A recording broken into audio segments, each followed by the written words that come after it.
देखिए, उत्तराखंड में जो तमाम प्रवासी पूरे देश भर के राज्यों से वापस लौटे हैं कोविड-19 के कारण, वो लोग जब अपने घरों में पहुंचे हैं तो उनको होम क्वारंटीन करने के लिए या संस्थागत क्वारंटीन करने के लिए सरकार ने ये जिम्मेदारी ग्राम प्रधानों को दी। और लगभग 1 महीना पहले सरकार ने कहा कि हम हर ग्राम प्रधान को 10,000 रुपए क्वारंटीन के इंतजाम करने के लिए, जो तमाम लोग आएंगे उनके इंतजाम के लिए हम लोग दे रहे हैं। लेकिन अफसोस की बात, 1 महीना बीत जाने के बाद भी किसी भी ग्राम प्रधान के खाते में 10,000 रुपए तो छोड़िए, 1 नया रुपया नहीं आया। कांग्रेस ने तो मांग करी थी कि कम से कम 1 लाख रुपए देना चाहिए। चलिए, आपने 1 लाख नहीं दिया, जो आपने घोषणा करी 10,000 रुपए की, 10,000 रुपए आप भेज देते, लेकिन वो पैसा नहीं भेजा गया।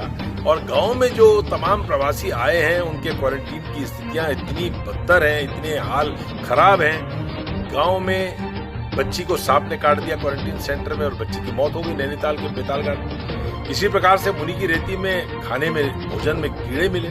इसी प्रकार से देहरादून के और तमाम राज्य के अलग अलग क्वारंटीन सेंटर्स में जो बदहाली है उसकी शिकायतें आ रही हैं। ग्रामीण क्षेत्रों में जो ग्राम प्रधान को जिम्मेदारी दी गई थी उसमें आपने पैसा ग्राम प्रधान को क्यों नहीं दिया?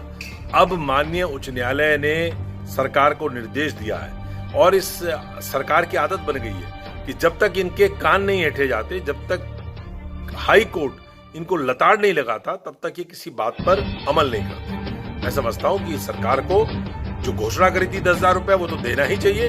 उसके अतिरिक्त जो खर्चा उनका हो रहा है गांव में क्वारंटीन करने में लोगों के, उसकी भी व्यवस्था सरकार को प्रतिपूर्ति उसकी करनी चाहिए।